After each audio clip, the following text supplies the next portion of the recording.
दोस्तों नमस्कार। आज की हमारी कहानी का नाम है आखिर क्यों जंगल से शिकारी को भागना पड़ा। अफ्रीका के घने जंगल में एक विशाल और शक्तिशाली शेर सिंह राज करता था। उसकी दहाड़ से पूरा जंगल गूंज उठता और सभी जानवर उसका सम्मान करते थे। लेकिन सिंह न केवल अपनी शक्ति के लिए प्रसिद्ध था बल्कि अपने न्याय और स्वाभिमान के लिए भी जाना जाता था। एक दिन जंगल में कुछ शिकारी आए। वे सिंह को पकड़कर उसे पिंजरे में कैद करना चाहते थे। उन्होंने एक बड़े लोहे का पिंजरा लगाया और उसमें ताज़ा मांस रखा। लेकिन सिंह समझदार था, वह जानता था कि यह एक जाल है। उसने अपने जंगल के अन्य जानवरों को चेतावनी दी कि किसी को भी लालच में आकर इस ओर नहीं जाना चाहिए। लेकिन एक चालाक लोमड़ी ने सिंह से कहा, तुम अगर इतने शक्तिशाली हो तो इस पिंजरे से क्यों डरते हो? क्या तुम यह साबित नहीं कर सकते कि तुम सबसे बलवान हो? सिंह को यह बात चुभ गई। वह अपने स्वाभिमान के कारण पिंजरे के अंदर गया।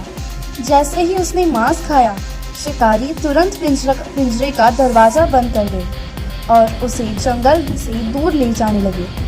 सिंह ने अपनी पूरी ताकत लगाई, लेकिन लोहे की सलाखें इतनी मजबूत थी कि वह बाहर नहीं निकल पाया। पूरे जंगल में हलचल मच गई। हाथी, भालू, हिरन सभी जानवर चिंतित थे। सिंह ने शिकारी से कहा, तुमने मुझे धोखे से पकड़ा है, लेकिन याद रखना, जंगल का राजा कभी भी कैद में नहीं रह सकता। शिकारी उसकी बातों पर हंसने लगे और बोले, अब तुम हमारे कब्जे में हो। तुम्हारी दहाड़ अब सिर्फ एक आवाज बनकर रह जाएगी। लेकिन सिंह ने हार नहीं मानी।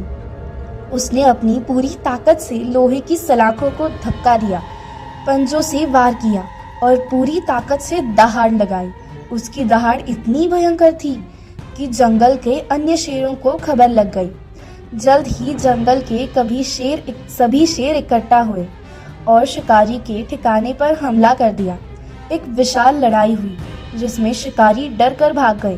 सिंह ने अपनी आखिरी ताकत लगाकर पिंजरा तोड़ दिया और आजाद हो गया। सिंह ने जंगल में लौटकर सभी जानवरों से कहा, शक्ति से अधिक महत्वपूर्ण है बुद्धिमानी और स्वाभिमान। लालच और अहंकार हमें कमजोर बना सकता है, लेकिन एकता और हिम्मत से कोई भी कैद हमें रोक नहीं सकती। उस दिन के बाद जंगल के सभी जानवरों ने मिलकर यह प्रण लिया कि वे कभी भी शिकारी के लालच में नहीं आएंगे और हमेशा एक दूसरे की रक्षा करेंगे। सिंह अपने जंगल में फिर से राज करने लगा, लेकिन इस बार और भी ज्यादा समझदार और सतर्क होकर। इस कहानी से हमें यह सीख मिलती है कि स्वाभिमान जरूरी है, लेकिन उसे अहंकार में नहीं बदलना चाहिए। शक्ति से अधिक बुद्धिमानी और एकता महत्वपूर्ण होती है। अगर ये कहानी आपको पसंद आई हो तो हमारे इस वीडियो को लाइक करना, चैनल को सब्सक्राइब करना मत भूलिएगा। धन्यवाद।